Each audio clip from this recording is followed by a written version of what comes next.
తాకట్లో ఉన్న బంగారాన్ని విడిపించి ఆ రోజున మార్కెట్ ధర కట్టి మిగిలిన డబ్బును మీకు అందిస్తుంది కొమ్మూరి గోల్డ్.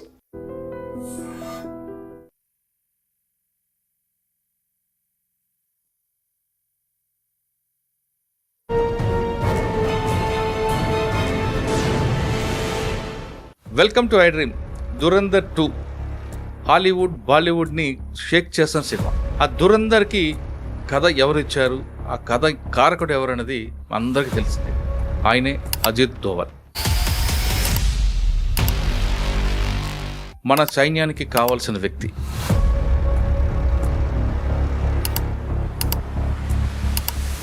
ఈరోజు అజిత్ దోవల్ అంటే ఇండియా కాదు సార్.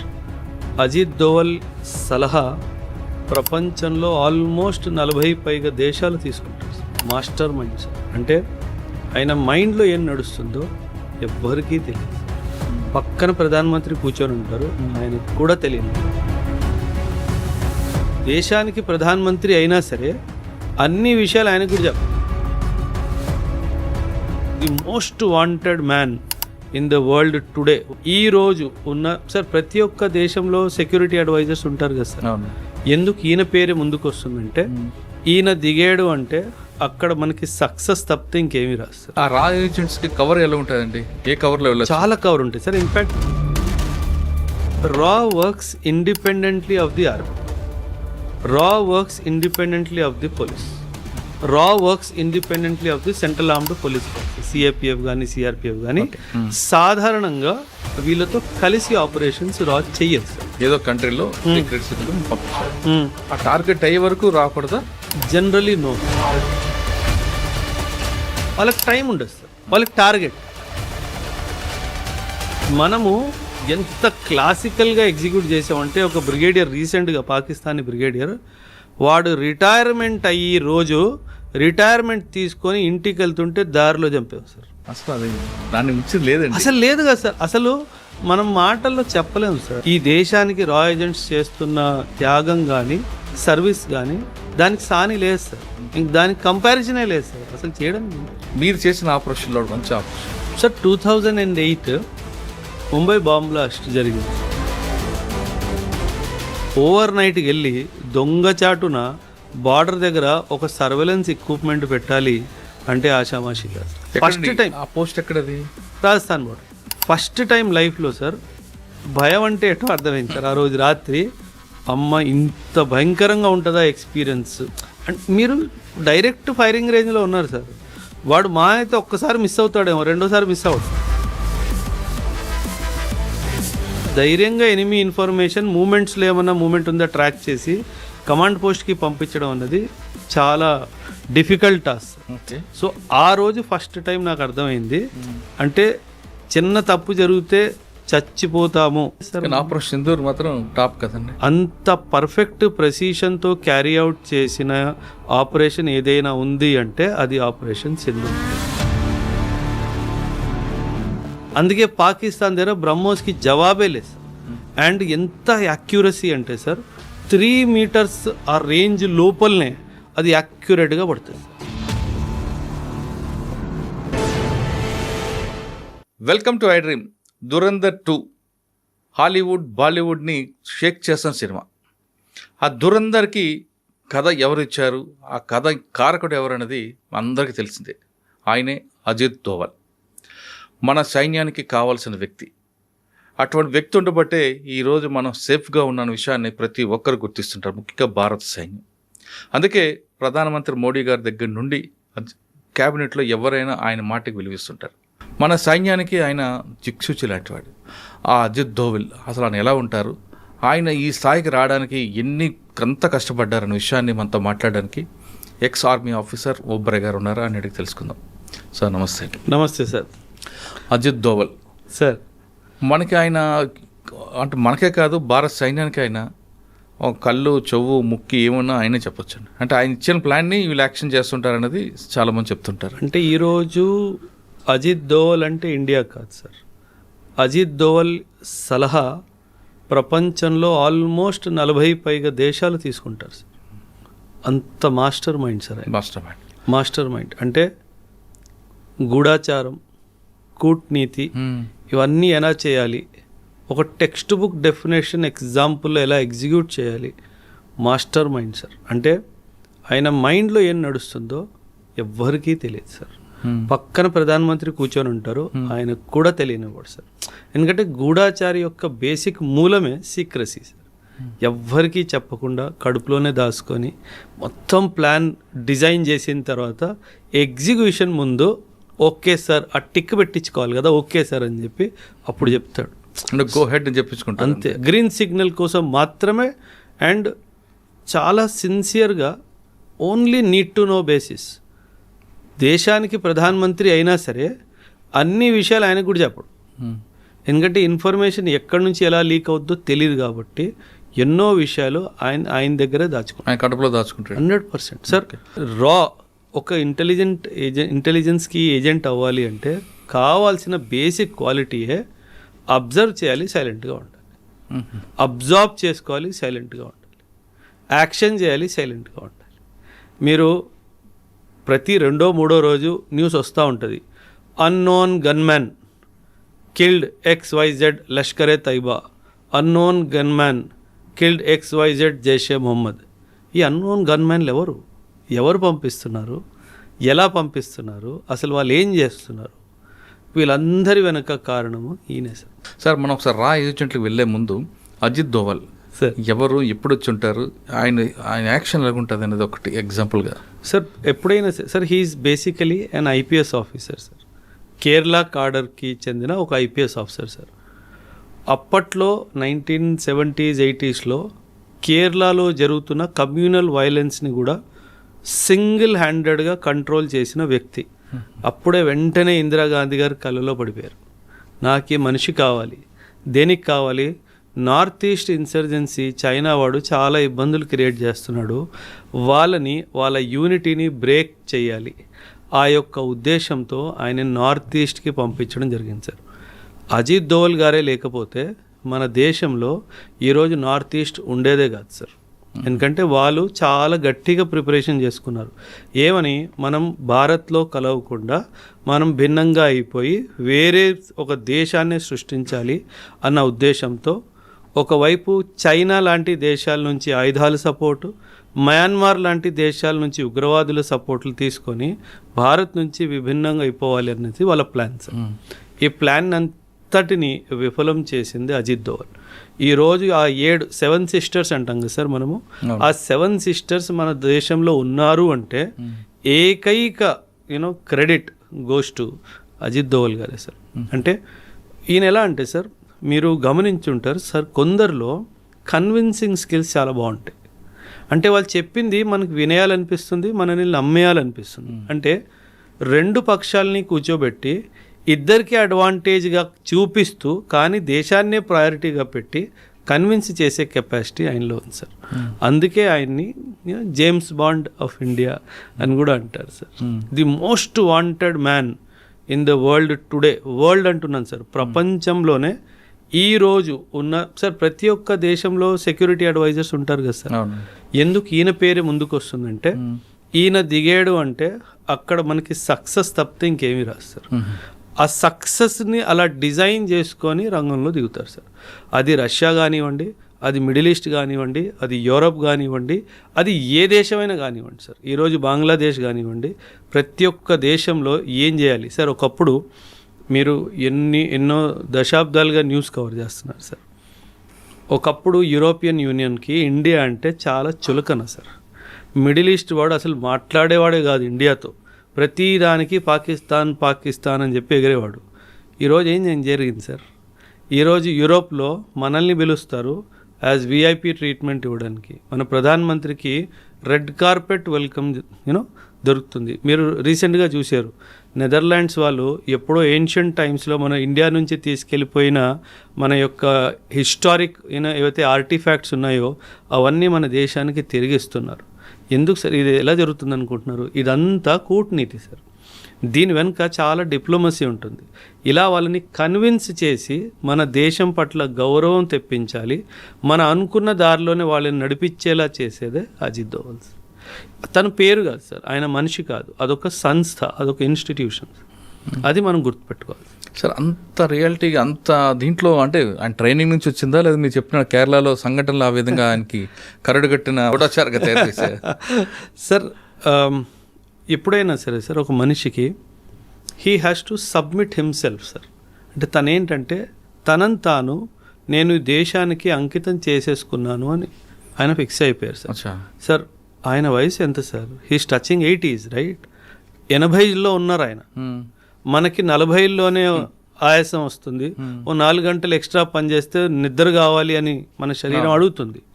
అలాంటిది మీరు ఊహించండి సార్, మీ ఇంట్లో 80 ఏళ్ళ తాత ఏం చేస్తున్నాడు, పడుకుంటారు. 80 ఏళ్ళ అజిత్ దోవల్ ఏం చేస్తున్నాడు? ఆయన ఫీల్డ్లో ఉంటున్నాడు. అది తేడా సార్. అది అంటే ఆయన బాడీ మైండ్ అంతా కూడా దేశం కోసం అన్నది సార్ అది డివైన్ బ్లెస్సింగ్ సార్. నేను ఇలాంటి బ్లెస్సింగ్స్ ఇద్దరిలో చూశాను సార్. ఒకటి డాక్టర్ రంగరాజన్ గారిలో చూశాను సార్, మన ఎకానమిస్ట్ డాక్టర్ సి రంగరాజన్ గారు, ఆయనలో చూశాను. అజిత్ దోవల్ గారిలో కూడా చూశాను సార్. రంగరాజన్ గారు కూడాను ఆయన నడిచే ఓపిక లేదు, నిల్చునే ఓపిక లేదు, కానీ స్టేజ్కి వెళ్ళి ఎకనామిక్స్ మాట్లాడినప్పుడు 40 నిమిషాలు 45 నిమిషాలు కదలకుండా మాట్లాడతారు. అదేవిధంగా అజిత్ దోవల్ గారు కూడా అంత వయసు అయిపోయినా సరే సార్ వరల్డ్ ట్రావెల్స్, మీటింగ్స్ తర్వాత మీటింగ్స్ సార్. అది మనం ఒక చిన్న కంపెనీ నడపడానికే స్ట్రెస్ అయిపోతాం సార్. ఈ లావాదేవీలు చూసుకోవడానికి ఒక 10 మంది పని మనుషులు ఉంటారు, వాళ్ళని హ్యాండిల్ చేసుకోవడానికి మనకు స్ట్రెస్ వచ్చేస్తుంది అంటారు. ఆయన దేశాన్ని హ్యాండిల్ చేస్తున్నాడు కదా సార్. ఆ వయసులో అంత స్ట్రెస్ తీసుకుంటూ అసలు ఉఫ్ అనకుండా పనిచేస్తున్నారు. ఏనాడు అంటే నేను అంటే ఆయన్ని చాలా దగ్గరగా చూశాను సార్. ఇక్కడ అంటే ఆయన్ని దగ్గరగా చూడడం అంటే కొన్ని ఆపరేషన్స్లో జాయింట్గా మాకు బ్రీఫింగ్స్ జరుగుతున్నప్పుడు I was present there sir. అంటే ఆయన ఎంత సైలెంట్ పర్సన్ అంటే సార్, మనకి జనరలీ అలవాటు ఉంటుంది, మనం లొడలొడ వాగేస్తాం సార్. ఆయన అది కాదు సార్. ఆయన ప్రతిదీ గమనిస్తాడు. అంటే మనిషిని గమనిస్తాడు, మనిషి మాటని గమనిస్తాడు, మనిషి మైండ్లో నడుస్తున్న ఉద్దేశాన్ని గమనిస్తాడు. ఇప్పుడు మనకి రాయసీనా డైలాగ్ అని చెప్పి ఒక ప్లాట్ఫామ్ ఉంది సార్. ఆ రాయసీనా డైలాగ్స్లో వీళ్ళు ఏం చేస్తారంటే ప్రతి పెద్ద పెద్ద దేశాలకి చెందిన డిఫెన్స్ హెడ్స్ని, వాళ్ళ నేషనల్ సెక్యూరిటీ అడ్వైజర్ అందర్స్ని పిలుస్తారు సార్. పిలిచి ఏం లేదు మీటింగ్ పెడతాడు సార్. ఈయన కెపాసిటీ ఏంటంటే ఒక మనిషి ఏదో మాట్లాడుతున్నాడు కానీ మైండ్లో ఏం జరుగుతుందో అది రీడ్ చేసే కెపాసిటీ ఉంది సార్. మైండ్ రీడ్ చేసేస్తాడు సార్.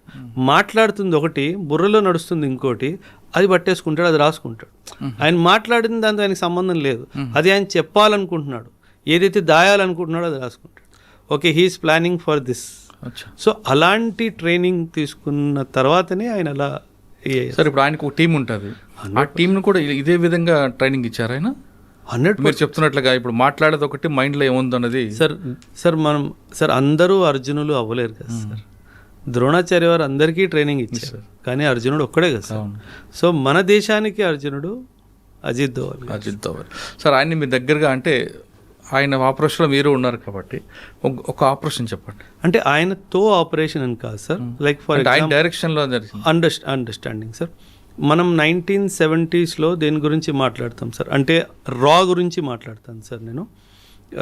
ఇప్పుడు ఆయన ఎగ్జాక్ట్గా చెప్పాలంటే ఆయన కాంట్రిబ్యూషన్ పాకిస్తాన్లో ఒక చాలా పెద్ద కీలకమైన ఒక ఆపరేషన్ సార్.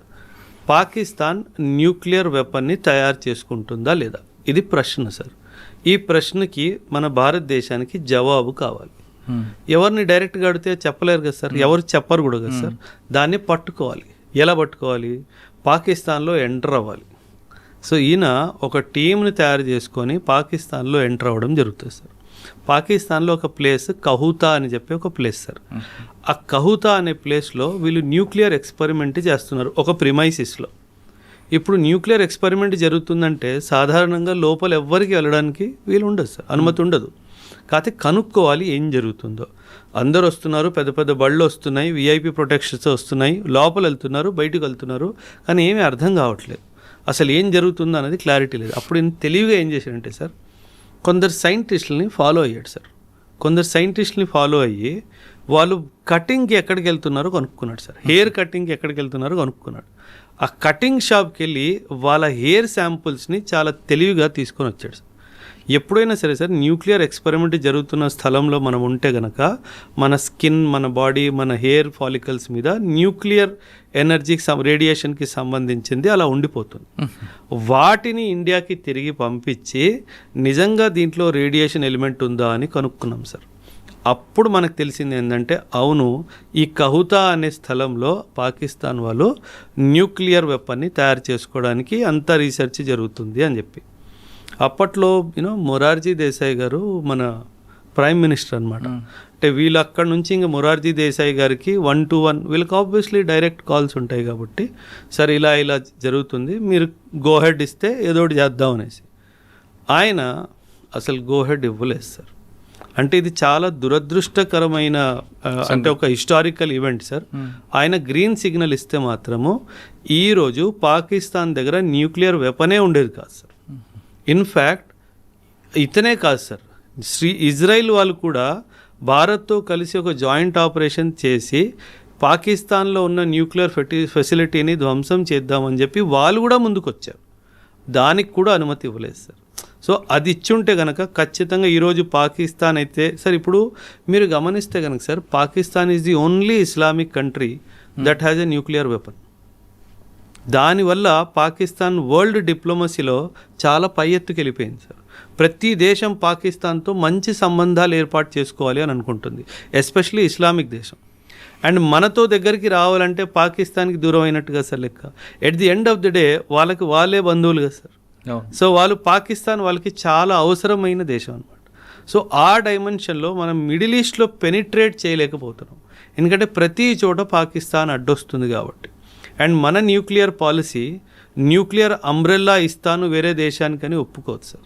అందుకే వాళ్ళకి న్యూక్లియర్ ప్రొటెక్షన్ ఇచ్చే అధికారం మనకు లేదు, ఎందుకంటే మన పాలసీలోనే మనం న్యూక్లియర్ అంబ్రెల్లా ఎవరికి ఎక్స్టెండ్ చెయ్యము అని చెప్పి మనం రాసుకున్నాం కాబట్టి సార్. ఇప్పుడు దురంధర్ మీరు చెప్పిన 2 పాయింట్లు కాకుండా ఈ టైంలో కొంతమందిని పంపిస్తారన్నది, అది కేవలం ఆర్మీ ఆఫీసర్లు కావచ్చు, ఐపీఎస్ ఆఫీసర్లు కావచ్చు, వీళ్ళతో పాటు నటోరియస్ క్రిమినల్స్ కూడా సెలెక్ట్ చేసుకుంటారు, పంపిస్తుంటారు అన్నది నిజమేనా?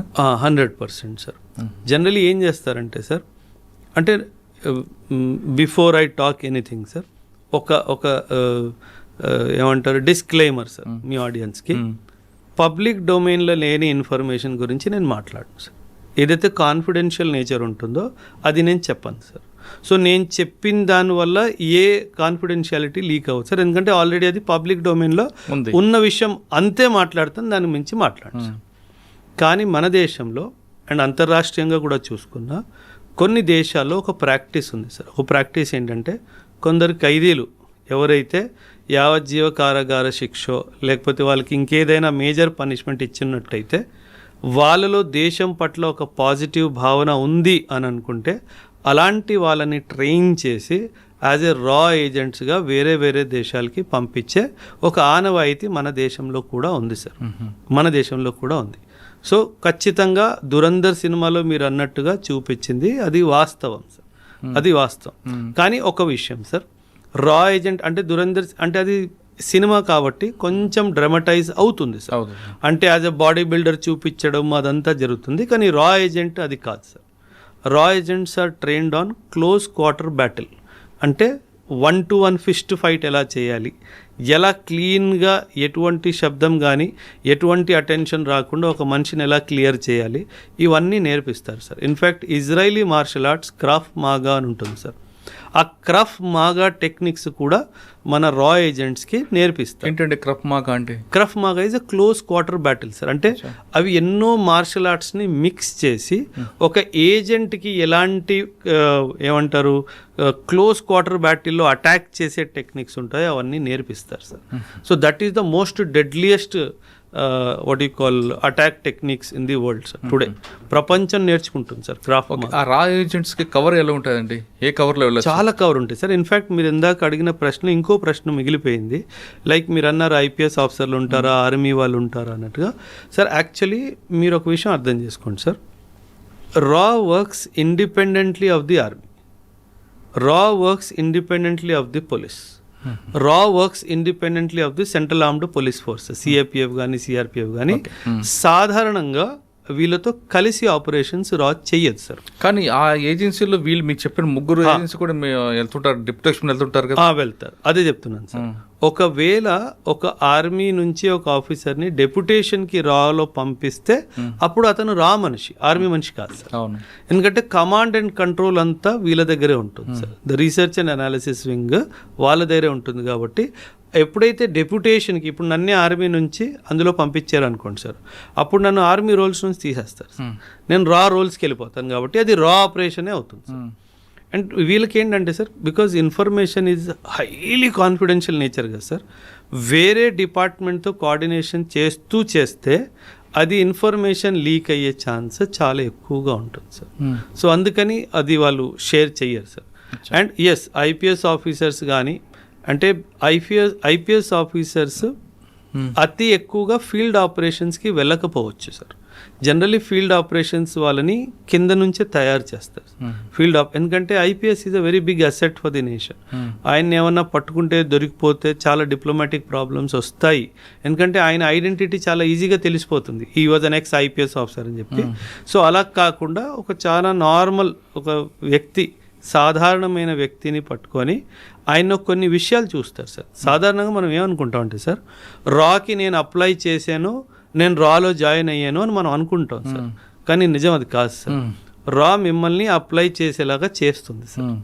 అంటే రా వాళ్ళు మిమ్మల్ని తీసుకోవాలి అని ఫిక్స్ అయ్యారు అనుకుందాం సార్, మాకు మురళీ గారు కావాలి అని అనుకున్నాను సార్. ఆల్మోస్ట్ ఒక సంవత్సరంన్నర మిమ్మల్ని అబ్జర్వ్ చేస్తారు సార్. మీ మొత్తం అకౌంట్స్ అన్నీ హ్యాక్ అయిపోతే మీకు అసలు ఏం తెలియదు. మీ ఫోన్ హ్యాక్ అయిపోయింది, మీ ల్యాప్టాప్ హ్యాక్ అయిపోయింది, మీ ఇల్లు మొత్తం బగ్గింగ్ అయిపోయింది సార్. మీరు ఎవరితో మాట్లాడుతున్నారు, మీరు ఏం చేస్తున్నారు అంతా వాళ్ళకి తెలిసిపోతుంది సార్. ఇక్కడ ఐడియా ఏంటంటే మురళీ గారి వీక్నెస్ ఏంటి పట్టుకోవాలి. మురళీ గారి వీక్నెస్ డబ్బా, మురళీ గారి వీక్నెస్ అమ్మాయా, మురళీ గారి వీక్నెస్ ఇంకేమైనా హోదానా, ఇవన్నీ తెలుసుకుంటారు. అచ్చా, ఈ మనిషికి ఇలాంటి వీక్నెస్ ఏమీ లేవు అండ్ దేశం పట్ల ఒక మంచి పాజిటివ్ మైండ్ సెట్ ఉంది అని అనిపిస్తే అప్పుడు మీ ద్వారానే వాళ్ళు అప్లికేషన్ పెట్టిస్తారు. ఎలా అంటే ఏవైతే రాకి సంబంధించిన పోస్టులు అవన్నీ ఉంటాయో అవి మీకు రీడైరెక్ట్ అవ్వడం స్టార్ట్ అవుతాయి డిజిటల్ సోర్స్ నుంచి. మీరేమనుకుంటారు, నేనే అప్లై చేసానేమో అనుకుంటారు, కానీ అది రా వాళ్ళే పంపిస్తారు, మీరు అప్లై చేస్తారు. సో ఆ తర్వాత ట్రైనింగ్ ఆల్మోస్ట్ 1.5 to 2.5 years కూడా జరుగుతుంది సార్. ఎక్కడ ఉంటుందండి? Multiple locations. అది కాన్ఫిడెన్షియల్ సార్, అది మనం చెప్పడానికి వీల్లేదు. అంటే అందులో చాలా ఉంటాయి విషయాలు. అందులో ఫర్ ఎగ్జాంపుల్ మిమ్మల్ని ఆఫ్ఘాన్ సెక్టర్కి తయారు చేస్తున్నారు అనుకుందాం సార్. ఆ Murali sir has been identified, తెల్లగా ఉంటాడు, బాగానే ఉంటాడు, గడ్డం మీసం వచ్చేస్తే ఆఫ్ఘానీ వాళ్ళ అనిపిస్తే మురళీ సార్ని ఆఫ్ఘనిస్తాన్ అని డిసైడ్ చేశారనుకోండి. Afghanistan geography, Afghanistan history, Afghanistan culture, Afghanistan language, Afghanistan food habits మొత్తం మీకు నేర్పిస్తారు. ఆ డ్రెస్సింగ్ స్టైల్ నుంచి అన్నీ మీకు నేర్పిస్తారు. సో ఈ ప్రాసెస్ అంతా ఆల్మోస్ట్ 2.5 years పడుతుంది. అంటే మనం రిక్రూట్ చేసాము, 10 రోజులు ట్రైనింగ్ ఇచ్చేసాము, పంపించేసాము, అలా ఉండదు సార్. ఈజీగా 1.5 to 2.5 years ఆఫ్ టైం పడుతుంది సార్ మిమ్మల్ని ఇండక్ట్ చేసే ముందు. సో అందువలన ఎప్పుడైనా గుర్తుపెట్టుకోవాలి సార్, రా ఏజెంట్ ఒక దేశంలోకి ఎంటర్ అయ్యాడు అంటే ఇంకా ఇటువైపు నుంచి జీరో కాంటాక్ట్ అటువైపు నుంచే రావాలి తప్ప ఇటువైపు నుంచి ఎప్పుడు కాంటాక్ట్ అవ్వదు. కానీ ఇంకో విషయం, ఎక్కడైతే మన రా ఏజెంట్ని ప్లాంట్ చేస్తారో ఆయన మీద కన్నేసి ఉంచడానికి ఇంకొకరిని ప్లాంట్ చేస్తారు. ఎందుకంటే డబుల్ ట్యాప్ అయ్యే అవకాశం ఉంది సార్. మనం మన మనిషి అని చెప్పి పంపించాము, మన మనిషి అక్కడ వెళ్ళి వాళ్ళ మనిషి అయిపోతే మన మీద ఏమన్నా జరిగితే అది ఇబ్బంది ఉంటుంది కదా సార్. సో ఖచ్చితంగా ఆయన మీద కన్నేసేవాడు ఉంటాడు, ఆయన మీద కన్నేసేవాడు మూడోవాడు ఉంటాడు. సో ఇలా ఒక రింగ్ లాగా అయిపోతుంది. సో ఒకరి మీద ఒకరు కన్ను పెట్టుకొని ఉంటారు సార్. ఇప్పుడు ఫస్ట్ రింగ్ వెళ్ళాడు అనుకోండి. అవును సార్. ఆయనకు 2 years ట్రైనింగ్ ఇచ్చారు, అసలు ఆయన కంప్లీట్గా డెడికేట్గా దేశం కోసం వెళ్ళిపోయాడు. అంటే దానికి ఒక టైం బాండ్ ఉంటుందా? 8 సంవత్సరాలు ఈ ఆపరేషన్ టార్గెట్ కంప్లీట్ రావాలని, అంటే ఈ 2 సంవత్సరాలు 3 సంవత్సరాలు టార్గెట్ అయ్యే వరకు ఈ ఫ్యామిలీని పూర్తిగా మర్చిపోవాలా? ఇంకా అంటే ఫ్యామిలీ ఆ డైమెన్షనే లేదు సార్, అసలు ఆలోచనలోనే మైనస్ సార్. కానీ అప్పటికి పెళ్ళి ఉంది అనుకోండి, పిల్లలు ఉంటారు కదా, ఇంకా పని మీద వెళ్ళాను అంతే. గవర్నమెంట్ పని మీద ఆఫ్ఘనిస్తాన్ వెళ్తున్నాను, లేదా గవర్నమెంట్ పని మీద ఫ్రాన్స్ వెళ్తున్నాను, ఫ్రాన్స్ అని చెప్పి ఆఫ్ఘనిస్తాన్ వెళ్ళొచ్చు, ఎక్కడికో ఆఫ్ఘనిస్తాన్ చెప్పి వెళ్తాడు. శ్రీలంక వెళ్ళొచ్చు. అంతే అంతే చెప్పడానికి వీల్లేదు, ఎందుకంటే అక్కడ వాళ్ళ ఇంట్లో కూడా బగ్ ఉంది. అవును. నువ్వేం చెప్తున్నావో, నువ్వు ఇంట్లో వాళ్ళకి సార్, ఇఫ్ యు ఆర్ ఎ రా ఏజెంట్, నీ మైండ్లో ఏం జరుగుతుందో పాలిగ్రాఫిక్ టెస్ట్ చేసుకొని తెలుసుకుంటాడు. మీరు అబద్ధం చెప్పడానికి కూడా వీల్లేదు కాబట్టి sir because national secret is in your hand.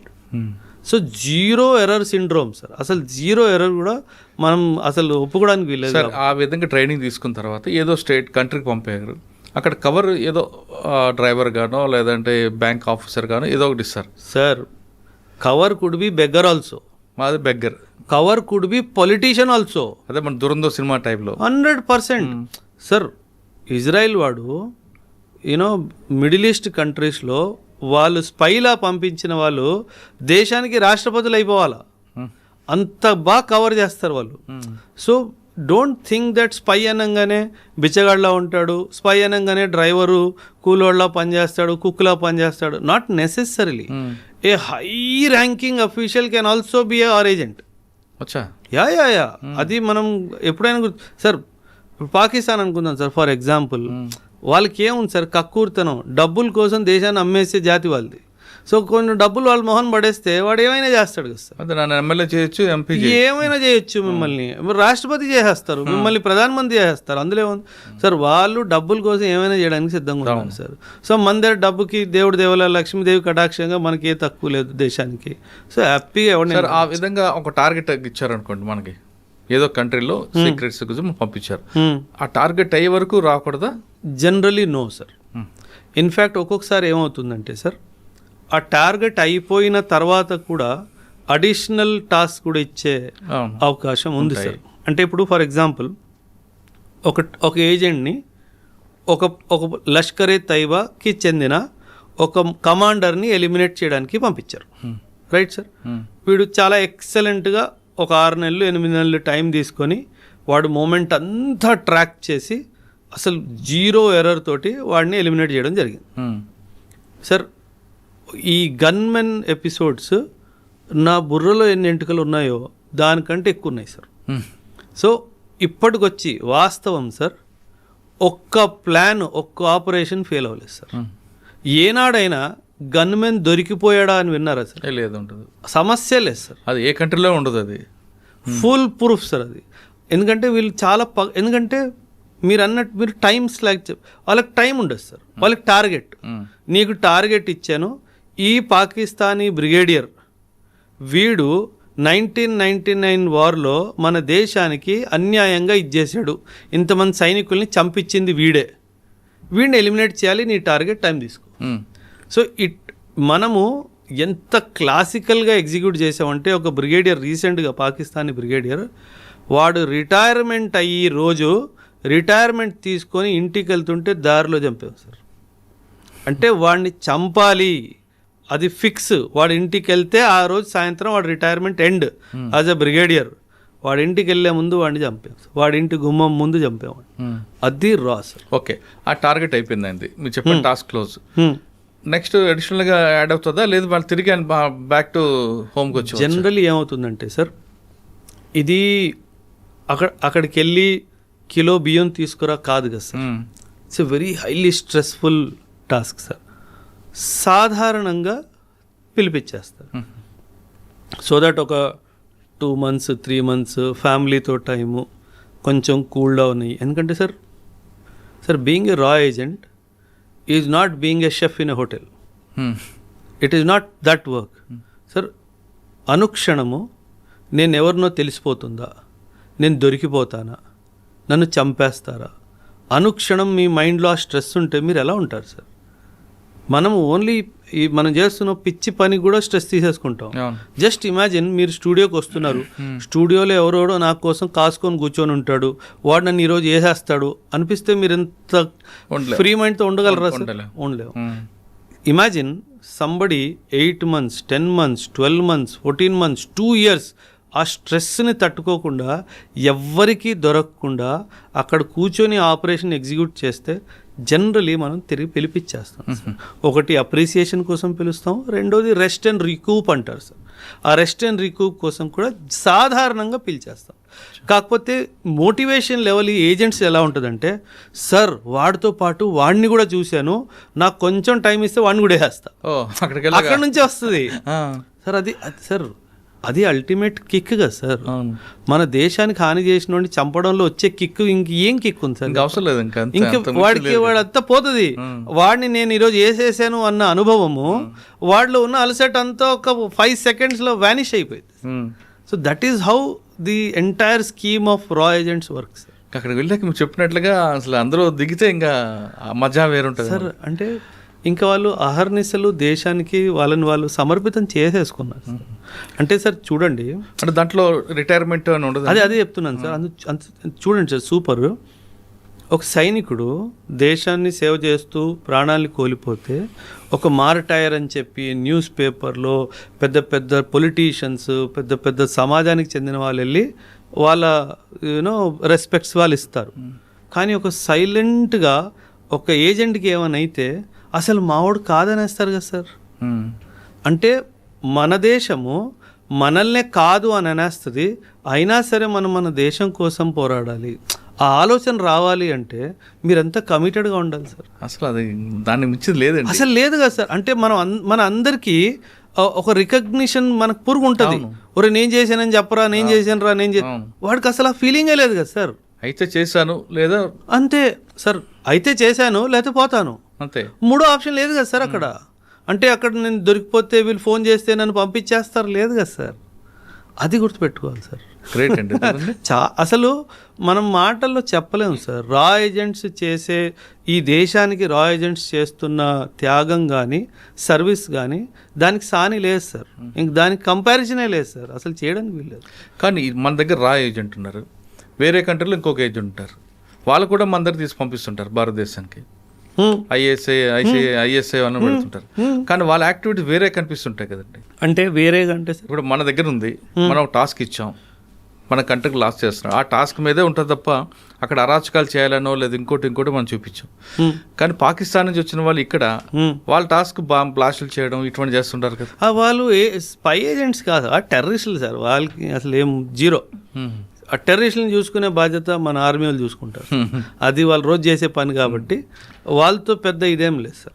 కానీ మళ్ళీ మనం వెనక్కి వద్దాం. అజిత్ దోవల్ ఆయన టీం ఎంతమంది ఉండొచ్చండి? అంచనా లేదండి మనం అసలు నంబర్స్లో. సరే, దురంధర్ సినిమాలో చూపించిన క్యారెక్టర్ దోవల్ కొన్ని వందల్లో ఉంటారు సార్, కొన్ని వందల్లో ఉంటారు సార్. ఆయన కింద పనిచేసే వాళ్ళు. ఆ క్యారెక్టర్ మెయిన్ క్యారెక్టర్ ఏందేనా అనుకోవచ్చా? Definitely sir. వై నాట్ అంటే సింపుల్ సార్. కథానాయకుడు ఈయనే సార్. సినిమాలో చూపించినట్టుగా కథానాయకుడు ఈయనే సార్. కథానాయకుడికి ఎప్పుడు ఏ బటన్ నొక్కాలో తెలుసు సార్. అక్కడ గ్రౌండ్ ఏజెంట్ కూడా తెలియదు. మీరు చూసుంటే దురంధర్ సినిమా ఎక్కడ బటన్ నొక్కాలో ఆయన తెలుసు. ఆ పొలిటీషియన్ మనోడే అన్న విషయం వీడికి ఏనాడైనా తెలిసిందా? తెలియదు కదా సార్. ఆ కథానాయకుడికి ఏ బటన్ ఎప్పుడు నొక్కాలో వాడికి తెలుసు సార్. ఇదే కాదు సార్, మీరు టైగర్ జిందా హే సినిమా ఒకవేళ చూసుంటే కనుక సల్మాన్ ఖాన్ సినిమా, యా టైగర్ జిందా హే, టైగర్ అభి బాకీ హే, ఏదో పేరు మీద సినిమా ఉంది సార్. అక్కడ పరేష్ రావల్ ఉంటాడు సార్ మిడిల్ ఈస్ట్లో. వీళ్ళకి ఆ విషయం తెలియదు, మనోడే అని చెప్పేసి. ఆ లాస్ట్ మూమెంట్లో అక్కడ ఉన్న సైనికులు వీళ్ళని చంపైపోతే మధ్యలో చాపుతాడు. అప్పుడు వీళ్ళకి అర్థమైపోతుంది. అప్పుడు వీడు అంటాడు, ఒరే నువ్వు పుట్టక ముందు ఈ భూమిలో నేను వచ్చా, సో నువ్వు బచ్చాగాడిలా ఉండు అని చెప్తాడు వాడు. సో ఎవరు మనల్ని ఎలా ఎందుకంటే స్టార్టింగ్లో పరేషాలో ఒక స్టేట్మెంట్ ఇస్తాడు, నా ఒక కన్ను నీ మీద ఉంది అంటాడు. అప్పుడు కూడా మనం ఎవరికి స్విచ్ అలగదు, అరే వీడు కూడా మన రాయజెంటేరా అని చెప్పేసి. మనకేమనిపిస్తుంది, వాడు ఏదో బిజినెస్ పరంగానే ఏదో డైలాగ్ కొట్టాడు అనిపిస్తుంది. కానీ వాస్తవానికి ఏంటి, వాడు చెప్తాడు, ఒరే నాకు కన్ను ఒకటి నీ మీద ఉంది, నాకు నీ మీద భరోసా లేదురా అంట. ఆ భరోసా లేదంటే ఏంటి, నువ్వు ఎప్పుడొకప్పుడు దొరికిపోతావు, నేనే రావాలరా నేను సేవ్ చేయడానికి అన్నట్టుగా. సో ఆ డైమెన్షన్లో సార్. సో ఖచ్చితంగా కవరప్స్ ఉంటారు సార్, ఖచ్చితంగా కవరప్స్ ఉంటారు. కానీ మీరు అన్నట్లుగా వాళ్ళు దేశం కోసం అంకితం అవుతున్నారు కాబట్టి కుటుంబం అవన్నీ ఆలోచించారు సార్. వాళ్ళకి శాలరీస్ ఎలాగ ఉంటాయండి? వాళ్ళు శాలరీస్ కోసం పని చేయరు సార్. స్పెషల్ అలవెన్సెస్ ఉంటాయి సార్. రా వాళ్ళకి స్పెషల్ అలవెన్సెస్ ఉంటాయి. వాళ్ళకి సంవత్సరానికి ఒక నెల శాలరీ బోనస్గా ఇస్తారు. ఇంక దీనికంటే వివరాలు వద్దులే. రా ఎగ్జిక్యూటివ్ అయిపోయింది, అజిత్ దోవల్ గారు చేయింది. మీరు చేసిన ఆపరేషన్లో మంచి ఆపరేషన్ చెప్పండి సార్. 2008 ముంబై బాంబ్ బ్లాస్ట్ జరిగింది సార్. 2008లో ముంబై బాంబ్ బ్లాస్ట్ జరిగింది. ఆ ముంబై బాంబ్ బ్లాస్ట్లో మన దేశం ఒక రిప్లై ఇవ్వాలి కదా సార్. అవును, అటాక్ చేయాలో ఏదో ఒకటి చేయాలి. అప్పుడు మాకు ఆర్డర్స్ ఏమొచ్చాయంటే sir, you deploy in the borders అన్నట్టుగా కొన్ని సర్వలెన్స్ ఎక్విప్మెంట్స్ని పెట్టండి అన్నట్టుగా కొన్ని ఆదేశాలు మాకు వచ్చాయి సార్. అంటే 2008 వరకు నేను నార్మల్ యూనిట్లో ఉన్నాను, పీ స్టేషన్లో ఉన్నాను. అకస్మాత్తుగా బార్డర్కి వెళ్ళాలి, అకస్మాత్తుగా యుద్ధం అయ్యే అవకాశం ఉంది. చూడండి ఎలా పల్స్ మారిపోతుంది, మైండ్లో పల్స్ ఎలా మారిపోతుంది సార్. ఇన్స్టెంట్గా ఓవర్ నైటే ట్రావెల్, డే టైంలో ట్రావెల్ చేయడం తెలియలేదు. డే టైంలో ట్రావెల్ చేస్తే ఎనిమీ సర్వేలెన్స్ సిస్టమ్ ద్వారా తెలిసిపోతుంది. ఓవర్ నైట్కి వెళ్ళి దొంగచాటున బార్డర్ దగ్గర ఒక సర్వేలెన్స్ ఎక్విప్మెంట్ పెట్టాలి అంటే ఆషామాషిగా సార్. అంటే దట్ వాజ్, అండ్ ఆ సర్వేలెన్స్ ఎక్విప్మెంట్ ద్వారా మనం ఎనిమీ డీప్ టెరిటరీలో చూడాలి అంటే ఒక హైట్ మీద పోవాలి సార్. దాన్ని మాస్ట్ అంటారు, MAST, మొబైల్ మాస్ట్ ఉంటుంది.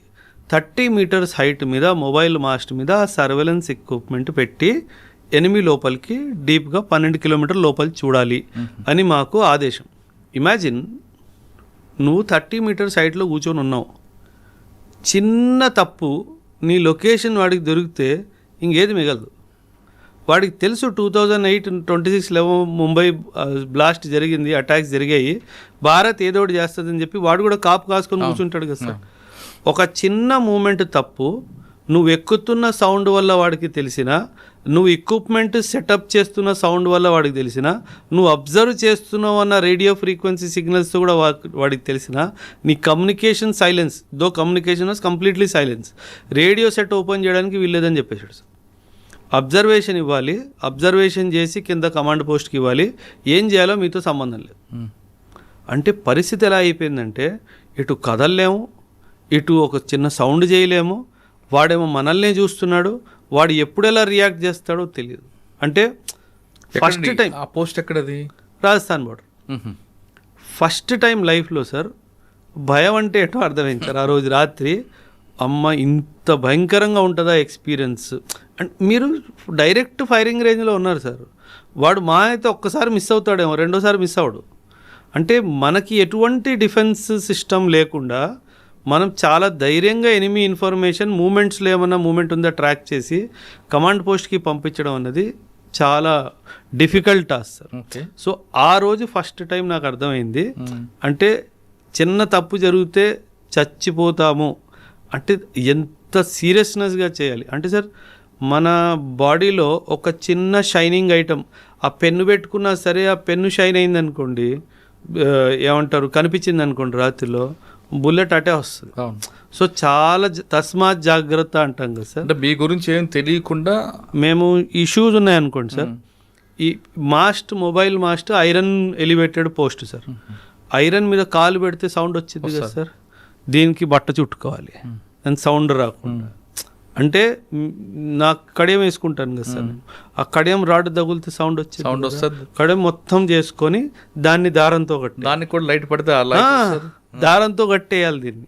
సో అంటే చిన్న చిన్న విషయాలు చాలా జాగ్రత్తగా ఉంటే కానీ అలాంటి ఆపరేషన్స్ ఎగ్జిక్యూట్ చేయలేము సార్. చాలా ఇన్ఫర్మేషన్ గ్యాదర్ వచ్చింది సార్. పాకిస్తాన్ చాలా విపరీతంగా వాళ్ళు పోస్టుల మీద వచ్చి ఆక్యుపై చేయడం జరిగింది సార్. అంటే బట్ సమ్హౌ అటాక్ ఏం మనం చేయలేదు. ఇన్ఫ్యాక్ట్ సార్ 2008 ముంబై అటాక్స్ తర్వాత మన దేశం ఎటువంటి కీలకమైన యాక్షన్ పాకిస్తాన్ మీద తీసుకుపోవడం అన్నది చాలా పెద్ద దుర్భాగ్యమైన విషయం సార్. ఏదైతే ఇప్పుడు పహల్గామ్లో జరిగిందో, తిరిగి మనం ఎలాగైతే ఆపరేషన్ సింధూర్ చేసామో అలాంటిది 2008లో చేసుంటే కనుక వీళ్ళకి ఇంత ధైర్యం వచ్చేది కాదు సార్. సో అది మనం 2008లో మాత్రం చాలా పెద్ద తప్పు చేసాం సార్. అసలు ఏమీ చేయలేదు సార్. 2001 పార్లమెంట్లో అటాక్ అయినప్పుడు కనీసం మనం మొత్తం మిలిటరీని తీసుకెళ్లి బార్డర్లో కూర్చోబెట్టి ఆ దాడికి వస్తున్నారు అని చెప్పి వాడికి భయమైనా పెట్టాం. కానీ ఈసారి 2008లో అసలు ఏమీ చేయలేదు సార్. అంటే కొన్ని స్ట్రక్చరల్ చేంజెస్ వచ్చాయి, ఆ తర్వాత NSG హబ్స్ కొత్తగా పెట్టడం జరిగింది, అవన్నీ జరిగాయి. కానీ ఒక వాడికి బుద్ధి చెప్పే ఒక్క విషయం చేయలేదు సార్. కానీ ఆపరేషన్ సింధూర్ మాత్రం టాప్ కదండి. అదే సార్ 21st సెంచురీలో నేను 20th సెంచురీని కూడా కౌంట్ చేసేస్తాను సార్. అంత పర్ఫెక్ట్ ప్రెసిషన్తో క్యారీ అవుట్ చేసిన ఆపరేషన్ ఏదైనా ఉంది అంటే అది ఆపరేషన్ సింధూర్ సార్. అంటే ఎంత ప్రిసైజ్ ఆ బ్రహ్మోస్ మిజైల్ సార్, అసలు మనకి అది బ్రహ్మాస్త్రం లాంటిది సార్. అసలు ఆ బ్రహ్మోస్ మిజైల్కి జవాబే లేదు సార్. ఎందుకంటే ఒక క్రూజ్ మిజైల్ అయ్యి ఉండి, క్రూజ్ మిజైల్ అంటే సార్ ఇది పైకి వెళ్ళదు ఆకాశంలో, ఒక స్ట్రైట్ లాగా వెళ్తుంది అనమాట. ఒక క్రూజ్ మిజైల్ అయ్యి ఉండి అంత వేగంగా అది వెళ్తుంది కాబట్టి దాన్ని పట్టుకునే మిజైలే లేదు సార్. అందుకే పాకిస్తాన్ దగ్గర బ్రహ్మోస్కి జవాబే లేదు సార్. అండ్ ఎంత యాక్యురసీ అంటే సార్ 3 మీటర్స్ ఆ రేంజ్ లోపలనే అది యాక్యురేట్గా పడుతుంది సార్. ఇప్పుడు ఈ బిల్డింగ్ మనం కూర్చొని ఉన్నాం సార్, ఈ బిల్డింగ్లో ఏ ఫ్లోర్లో ఏ ఆఫీస్లో ఎవడి మీద వేయాలి చెప్పు అని అడుగుతాడు. అచ్చా, ఏరియా కాదు, బిల్డింగ్ కాదు, బిల్డింగ్లో ఏ పడుతుంది అంతే. 3 మీటర్లు సార్, 3 మీటర్లు ఎంత మీరు నేను కూర్చొని అంత స్పేస్. వాడు ఇక్కడ పడేయాలనుకుంటే వచ్చి మధ్యలోనే పడుతుంది. అది మీ మీద పడదు, నా మీద పడదు. అంత ఎక్సలెంట్ అక్యురసీతో మనం తయారు చేసాం సార్. ఇప్పుడు మీరు వినుంటే గనక పాకిస్తాన్లో ఎయిర్ బేసెస్ మీద మనం అటాక్ చేసాం. మీరు గుర్తుంటే ఎయిర్ బేస్ మీద అటాక్ చేసాము. వాళ్ళు ఆ ఎయిర్ బేస్ కింద కమాండ్ పోస్ట్ తయారు చేసుకున్నారు సార్. ఎన్ని మీటర్లు? ఆల్మోస్ట్ 200-250 ఫీట్ కింద ఉంది ఆ యొక్క న్యూక్లియర్ కమాండ్ పోస్ట్. ఆ న్యూక్లియర్ కమాండ్ పోస్ట్కి ఏసీ వెంట ఉంటుంది కదా సార్. భూమి కింద ఉంది అంటే ఏసీ గాలి వెళ్ళాలి కదా. ఆ ఏసీ వెంట లోపల నుంచి కొట్టాను సార్. ఎందుకంటే కమాండ్ పోస్ట్కి steel and iron reinforced with cement ఉంటుంది. దాన్ని మనం బంకర్ బస్టర్ ఉంటే కనుక పేల్చలేము. మన దగ్గర బంకర్ బస్టర్ బాంబు లేదు. ఏం చేయాలి అప్పుడు? ఏసీ వెంట్ ద్వారా లోపలికి వెళ్ళాలి సార్. ఏసీ వెంట్ ఎంత ఉంటుంది సార్? ఎంత ఉంటుంది సార్? 2x2 1x1 ఉంటుంది. అంత ప్రెసిషన్గా దాని లోపల నుంచి పోయింది సార్. అది సార్, అది టాలెంట్. ఎందుకంటే సార్ మనము we are not experts in weapon manufacturing sir. కానీ ఇప్పుడు రానున్న 20-30 సంవత్సరాలు మాత్రం sir excellent boost for weapons manufacturing. ఎందుకంటే మన దేశము, ఇప్పుడు ఉన్న గవర్నమెంట్ చాలా డైమెన్షన్స్లో ప్రైవేటైజేషన్ కూడా తీసుకొచ్చింది సార్ వెపన్స్ మ్యానుఫ్యాక్చరింగ్లో. India is going to be the hub of weapons manufacturing for the world sir. India కాదు, ఫార్ ది వరల్డ్. మనకి యూరోప్ నుంచి ఆర్డర్స్ వస్తాయి, మనకి మిడిల్ ఈస్ట్ నుంచి ఆర్డర్స్ వస్తాయి, మనకి ఈస్ట్ ఏషియా నుంచి కూడా ఆర్డర్స్ వస్తాయి. అంటే మన ఇజ్రాయెల్ని పక్కన పెట్టచ్చు అంటే వాళ్ళతో కలిసి చేద్దాం సార్. పక్కన ఎందుకు పెట్టాం సార్? ఇజ్రాయిల్ మనకి చాలా మంచి స్నేహపూర్వకమైన దేశం సార్. 1948, 47 స్నేహపూర్వకం తర్వాత మారచ్చు కదండి. అంటే సార్ కొన్ని సంబంధాలు అంటే వ్యవహారికంగా మనం చూసుకుంటే 47 వారు, 62 వారు, 65 వారు, 71 వారు, 99 వారు, మేజర్ ఇంటెలిజెన్స్ షేరింగ్. ఏ రోజు సార్ ఒక్క విషయం గుర్తుపెట్టుకోండి సార్, దుష్మన్ కా దుష్మన్ దోస్త్. సింపుల్ లాజిక్ సార్, అంతే కదా. ఇజ్రాయెల్ కా దుష్మన్ middle east, Islamic world Pakistan, Pakistan का दुश्मन इंडिया, तो दुश्मन का दुश्मन दोस्त हुआ ना सर. एंड इस्लामिक वर्ल्ड में एक ही देश के पास nuclear weapon. The only country that has nuclear weapon is Pakistan. So వాడు శత్రువు అయినప్పుడు శత్రువు దోస్తుగా కదా. సింపుల్గా సార్. అసలు మనకి ఇజ్రాయిల్కి భేదాలు వచ్చే అవకాశమే లేదు సార్. అంటే ఎన్నటికీ ఈ రిలేషన్షిప్ పాడవ్వదు సార్. ఎందుకంటే మనం గతంలో కూడా చూసుకున్నా సరే సార్, జ్యూస్ ఎవరైతే ఉన్నారో మనం చరిత్ర మొత్తం తీసేసినా ఈ భూమి మీద 193 దేశాలు ఉన్నాయి సార్. 193 దేశాల్లో కేవలం ఒక్క దేశము, నా భారతదేశము, జ్యూస్ని ఏ రోజు మనం ఇబ్బంది పెట్టలేదు, చంపలేదు సార్. అందుకే జ్యూస్ వాళ్ళు ఈరోజు కూడా వాళ్ళ పిల్లలకి ఏం నేర్పిస్తారంటే, మాకేమైనా అయిపోయినా ఇరాన్ లాంటి దేశం మా మీద న్యూక్లియర్ బాంబు వేసినా మీకు ఇంకొక ఇల్లు ఉంది, అదే మన భారతదేశము అని చెప్తారు. చూడండి, ఒక దేశము వాళ్ళ పిల్లలకి ఏం నేర్పిస్తుంది? మాకేమన్నా అయిపోయినా మీరందరూ సురక్షితంగా భారత్ వెళ్ళిపోవాలి, అక్కడ మీకు ఆశ్రయం దొరుకుతుంది. సరే, ఈరోజు ఉన్న పరిస్థితుల్లో ఎవడైనా ఇంత క్లారిటీగా వాళ్ళ పిల్లలకి చెప్పే దమ్ము ఎవరికైనా లేదు sir. That is the greatness of my country. Okay sir, మళ్ళీ ప్రజెంట్లోకి వద్దామండి. ఇటీవల బెంగాల్లో బీజేపీ గెలవడం అంత రాజకీయ కోణంలో చూస్తున్నారు తప్ప మన దేశానికి ఎంత సెక్యూరిటీగా వచ్చిందన్న విషయాన్ని కొంతమంది గమనించట్లేదండి. అక్కడ చికెన్ నెక్ ఆ పాయింట్ని కాపాడడంలో గత ప్రభుత్వం విఫలమైంది. ఇప్పుడు బీజేపీ ప్రభుత్వం వచ్చింది కాబట్టి ఖచ్చితంగా దాని మీద ఎక్కువ ఫోకస్ ఉంది. ఎందుకంటే దాని మీద మన గ్రిప్ కోల్పోతే చైనా నుంచి కానీ భూటాన్ నుంచి కానీ వేరే వేరే కంట్రీస్ అంతా లోపలికి వస్తారు. అది పాకిస్తాన్ కూడా మరో కారిడార్ అవుతుంది అన్నది చాలామంది అంటుంటారు. అది వాస్తవం కాదు. అసలు ఆ చికెన్ నక్కింది సార్. అసలు ఆ సిలిగురి, నేను బెంగాలే కదా సార్, అస్సాం కూడా మాట్లాడతాను. అస్సాం అండ్ బెంగాల్లో ఉన్న ప్రభుత్వం రావడము, దీన్ని పొలిటికల్ యాంగిల్గా చూడకూడదు సార్. దీన్ని ఒక స్ట్రాటజిక్ యాంగిల్లో చూడాలి. నేషనల్ సెక్యూరిటీకి అయితే 100% నేషనల్ ఇంట్రెస్ట్ అంటారు సార్. నేషనల్ ఇంట్రెస్ట్ యాంగిల్లో చూడాలి. బంగ్లాదేశ్ వాడు ఎంత దుర్మార్గుడు అంటే సార్, మనం జన్మనిస్తే పుట్టింది ఆ దేశం, రుణబంధం ఉండాలి వాడికి, సిగ్గులేని దేశం సార్ అది. అంటే కేవలం మతానికి సంబంధించి నువ్వు వెర్రి వేగుతున్నావు. కానీ నేను సార్ ఈరోజు కూడా India Bangladesh Ganga water treaty, Ganga వాటర్ని డైవర్ట్ చేసి అటు బ్రహ్మపుత్ర వాటర్ని డైవర్ట్ చేశాను అనుకోండి సార్, ఆ దేశం కేవలం 30 సంవత్సరాల్లో ఎడారిలా మారిపోయింది సార్. ఎందుకంటే ఈ రివర్ వాటర్ ఫ్లోయింగ్ అంతా నా వైపు నుంచే ఉంది. అండ్ మనం చాలా పెద్ద హృదయంతో నువ్వు తీసుకో అన్నట్టుగా చేసాం. ఈ చికెన్ నెక్ విషయానికి వచ్చేస్తే, ఈ చికెన్ నెక్ అనే ప్రాంతం ఏంటంటే సార్, మన వెస్ట్ బెంగాల్ ఈస్ట్కి వెళ్తున్నప్పటికీ సిక్కిం ఇటు భూటాన్ కింద ఒక చిన్న stretch of Indian land sir. వీళ్ళ ప్లాన్ ఏంటంటే అక్కడ నార్త్లో బంగ్లాదేశ్కి చెందిన ప్రాంతం ఏదైతే ఉందో నార్త్లో రంగపూర్ అనే ప్రాంతము, అక్కడ చైనా వాడు వచ్చి వాడ మిజైల్స్ని వాడ ఎయిర్ క్రాఫ్ట్స్ని పెట్టుకుంటాడు సార్. చైనా అన్నారు కాబట్టి సార్, మన పాకిస్తాన్ కన్నా మోస్ట్ డేంజరస్ చైనా అంటున్నారు కదా ఎనీ టైం సార్. పాకిస్తాన్ ఏముంది సార్, పాకిస్తాన్. కానీ మీరు ఒక విషయం గుడ్ సార్, మీరు చాలా మంచి క్వశ్చన్ అడిగారు. చైనా వాడు ఎప్పుడు మనతో యుద్ధం చెయ్యడు సార్. వాడు చాలా తెలివైన వాడు సార్. వాడు యుద్ధాని కోసం మన మీద పాకిస్తాన్ని వాడుకుంటాడు సార్. వాడు పాకిస్తాన్ని వాడుకుంటున్నాడు అన్న విషయము ఆ పిచ్చోడు పాకిస్తాన్ కూడా అర్థం కాదు సార్. అంటే వాడు భుజం మీద తుపాకీ పెట్టి మనతో ఫైరింగ్ ఆ చేస్తాడు. తుపాకీ కూడా వీడిదే సార్. అండ్ వీడి తుపాకీయే వాడికి అమ్మిన తుపాకీ సార్. అంటే పాకిస్తాన్ వాడిని వాడుకుంటున్నాడు అన్న క్లారిటీ కూడా వాడికి లేదు సార్. సార్ సింపుల్ సార్, ఈ యుద్ధాల వల్ల పాకిస్తాన్కి వచ్చింది ఏంటి? శూన్యం. అంతే, శూన్యం కదా. పాకిస్తాన్ వాడు అన్నెసెసర్లీ చైనా వాడు వాళ్ళ యుద్ధం కోసము, అమెరికా వాడు వాళ్ళ యుద్ధం కోసం నన్ను వాడుకుంటున్నారు. ఒరే నేను డెవలప్మెంట్ మీద, ఎకనామిక్ డెవలప్మెంట్ మీద, హ్యూమన్ డెవలప్మెంట్ మీద కాన్సన్ట్రేట్ చేయాలి అన్న ఇంత జ్ఞానం కూడా లేని దేశం సార్ అది. సో చికెన్స్ నెక్కి వెనక్కి వచ్చేస్తే చైనా వాడు ఉద్దేశం ఏంటంటే సార్, అక్కడ నార్త్ నుంచి అటాక్ చేసి ఒక వ్యాలీ ఉంది సార్, దాన్ని డోక్లాం వ్యాలీ అంటారు. ఇటువైపు సిక్కిము, ఇటువైపు భూటాన్, మధ్యలో వ్యాలీ సార్. ఇక్కడ కింద మన చికెన్స్ నెక్ ఉంది సార్.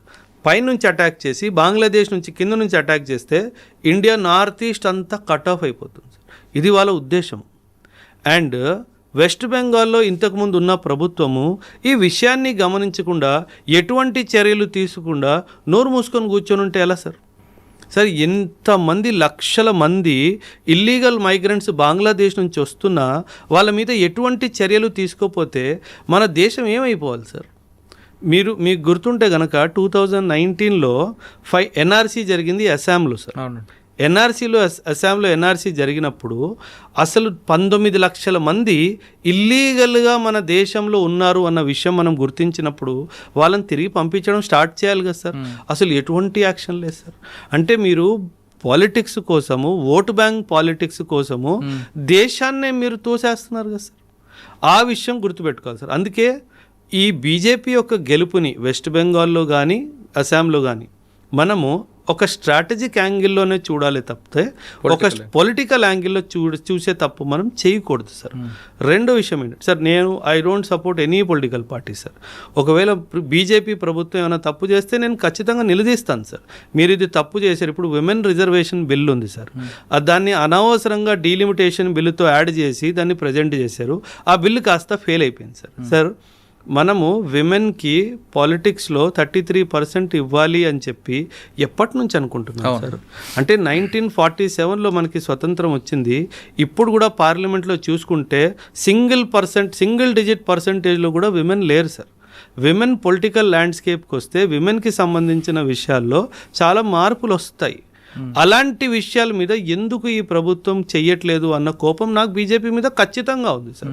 ఆ బిల్లు ఖచ్చితంగా పాస్ అవ్వాల్సిన బిల్లు సార్. దాన్ని ఎందుకు అనవసరంగా దాంతో క్లబ్ చేసి పాడు చేశారన్నది. సో అందుకే నేను చెప్తున్నాను సార్, ఏ ప్రభుత్వాన్ని నేను సపోర్ట్ చేయను సార్. ఎవరు బాగా పని చేస్తారో వాళ్ళని సపోర్ట్ చేస్తాం సార్, సింపుల్గా సార్. అది మొత్తం మీద తీసుకుంటే మీరు చెప్తున్నట్లుగా బీజేపీ బెంగాల్లో గెలుపు అనేది నేషనల్ ఇంట్రెస్టింగ్, ఇది 100% కాదు. 100%, 1000%. బెంగాల్, అస్సాం బీజేపీ ఉంది కాబట్టి వీళ్ళిద్దరూ కలిసి, ఈ స్టేట్స్ రెండు కలిసి బలం సెంటర్ నుంచి వస్తే ఇల్లీగల్ మైగ్రెంట్ సార్ మన భూమి మీద బెంగాలీ వాడు ఎందుకు ఉండాలి సార్? ఒక మాట సార్, ఎందుకు ఉండాలి? బెంగాల్ వాడు బెంగాల్లో ఉండాలి, ఈస్ట్ బెంగాల్ వాడు. మన ఇండియాలో బెంగాలీస్ ఉన్న వాళ్ళు వెస్ట్ బెంగాల్లో ఉంటారు. ఆ ఈస్ట్ బెంగాల్ వాడు మన దేశానికి అసలు ఎందుకు రానివ్వాలి సార్? మనకు ఆల్రెడీ భూమి లేదు, మనకు ఆల్రెడీ సదుపాయాలు లేవు. అస్సాంలో 1971లో ఉల్ఫా పుట్టింది ఈ కారణంగా కదా సార్. ఎందుకంటే మీరు ఆ బంగ్లాదేశీ వాళ్ళని ఏమంటారు ఐడెంటిఫై చేసి డిపోర్ట్ చేయట్లేదు అన్న దాంతోనే కదా సార్ ఉగ్రవాదం స్టార్ట్ అయింది అస్సాంలో 1979లో. మీకు యూనో ఏమంటారు అరవింద్ రాజ్కోవా అండ్ వాళ్ళ టైంలో దానికి యాంటీగా కదా అస్సాం గణపరిషద్ రావడం మారింది. Exactly sir. అంటే 1979లో ఇదంతా జరిగింది కదా సార్. కొత్తగా తీసుకుంటే వెస్ట్ బెంగాల్లో గెలుపు అనేది రాజకీయ కోణంలో కాదు, నేషనల్ ఇంట్రెస్ట్గా చూడాలంటున్నారు ఓబ్రాయ్ గారు. అంతేకాకుండా అజిత్ దోవల్, ఆయన మన కంట్రీకి కాదు వరల్డ్కి అంత మించిన డెడికేటెడ్ దేశం మీద ఉన్న వ్యక్తి ఎవరు లేరంటూ అజిత్ దోవల్ గురించి చెప్తున్నారు. ఇక రా ఏజెంట్ అవడం అంటే ఒక అదృష్టం ఉండాలి, ఆ డెడికేషన్ ఉండాలి, ఆ డెటర్మినేషన్ ఉంటే వారు మాత్రమే అవుతారు తప్ప బంధాలు, కుటుంబ బంధాలు, ఎమోషనల్ ఉన్నవారు దానికి దూరంగా ఉంటారంటూ చెప్తున్నారు. ఇది బెంగాల్లో గెలుపు అజిత్ దోవల్ గారి మీద ఎలాంటి అభిప్రాయం ఉంది ఓబ్రాయ్ గారు చెప్పారు. మరో అంశాలు మళ్ళీ కలుద్దాం. అంతవరకు నమస్తే. Thank you very much.